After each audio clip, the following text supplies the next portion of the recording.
duba ne haka? Wallahi yaro ina duba ne ko zan samu na tuwon yau.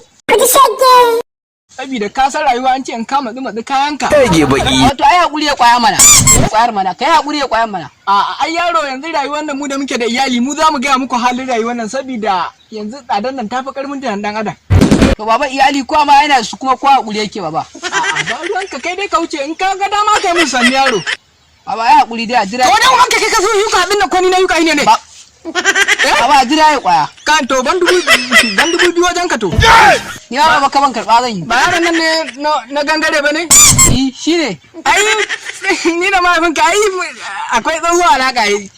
Yaro ba kudi a wajen naka ne? Ni ba na ya fara To ka tafi ba ruwanka da hadin nan na ba ruwanka ka tafi. Ni ba gaskiya zan gaya maka. Ba kai ka tattaken gida ba ya karan jiya. Na gane kafa ka wallahi kai ne nan. Wallahi ba ni ne. Dubu hudu zaka ban wallahi dubu hudu zaka ban. Wallahi sai mun je gidan mai unguwa ma da kai. Na rinka da girman Allah sai mun je. Wayo!